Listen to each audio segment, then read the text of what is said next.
அஸ்ஸலாமு அலைக்கும் வரஹ்மத்துல்லாஹி வபரகாத்துஹு. அல் குர்ஆன் ஷரீஃப் சூரத்துல் முக்மின் 18வது வசனம்.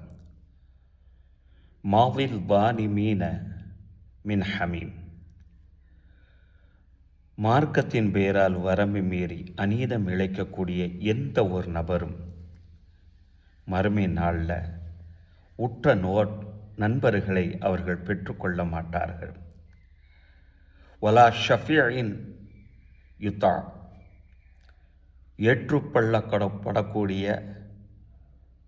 ஏற்றுக்கொள்ளப்பட தகுந்த எந்த ஒரு பரிந்துரையாளர்களையும் இப்படிப்பட்ட அந்த நபர்கள் மறுமை நாளிலே அவர்கள் பெற்றுக்கொள்ள மாட்டார்கள் என்று இந்த இறை வசனத்தில் இறைவன் இவ்வாறு சொல்லித் தருகிறான். அப்படிப்பட்ட நபர்கள் யார்? நபிகள் நாயகம் ஸல்லல்லாஹு அலைஹி வஸல்லம் அவர்கள் அப்படிப்பட்ட நபர்களை விவரிக்கிறார்கள். நபி தோழர் அபி உமாமத் அல் பாஹிலியி ரலியல்லாஹு அன்ஹு அவர்கள் இந்த ஹதீஸ் அறிவிப்பாங்க. இந்த ஹதீஸ் சில்சிலத்து சஹீஹா மற்றும் தபுரானி போன்ற ஹதீஸ் நூல்களில் பதிவு செய்யப்பட்டிருக்கு. சின்ஃபானி மின் உம்மதி. என்னுடைய உம்மத்தை சார்ந்த 2 பிரிவினர்கள்.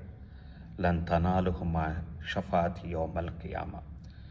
மறுமை நாளில் என்னுடைய பரிந்துரைகள், ஏன்னா நபிகள் நாயகம் ஸல்லல்லாஹு அலைஹி வஸல்லம் அவர்களுடைய பரிந்துரைகள் தான் ஏற்றுக்கொள்ளப்பட தகுந்த முக்கியமான ஒரு பரிந்துரை.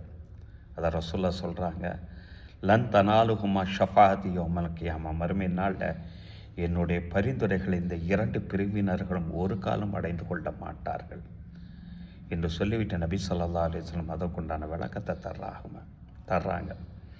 முதலாவது ஒரு நபர் இமாம், தலைவர். அடக்குமுறை செய்யக்கூடிய, அநீதம் இழைக்கக்கூடிய ஒவ்வொரு தலைவர்களும் என்னுடைய பரிந்துரைக்கு தகுதியற்றவர்கள் என்கிறார்கள் நபிகள் நாயகம் ஸல்லல்லாஹு அலைஹி வஸல்லம் அவர்கள். இரண்டாவதாக, மார்க்கத்தின் பெயரால் வரம்பு மீறி நடக்கக்கூடிய அந்த நபர்கள். மார்க்கம் பூர்த்தியாக்கப்பட்டு விட்டது. அடுதல் கூடுதலோ குறைதலோ செய்வதற்கு எந்த ஒரு மனிதனுக்கும் அனுமதி கிடையாது. அப்படி இருக்கும் பட்சத்தில் மார்க்கத்தின் பெயரால் வரம்பு மீறி நடந்து அந்த மார்க்கத்துக்கே துரோகம் செய்யக்கூடிய ஒவ்வொரு நபர்களுமே என்னுடைய பரிந்துரைக்கு தகுதியற்றவர்கள். வறுமை நாளில் என்னுடைய பரிந்துரை அவர்கள் ஒரு காலம் அடைந்து கொள்ள முடியாது என்கிறார்கள் நபிகள் நாயகம் ஸல்லல்லாஹு அலைஹி வஸல்லம் அவர்கள். இது போன்றுண்டான அந்த சூழ்நிலைகளை விட்டும் அல்லாஹ் நம்மை பாதுகாப்பானாக.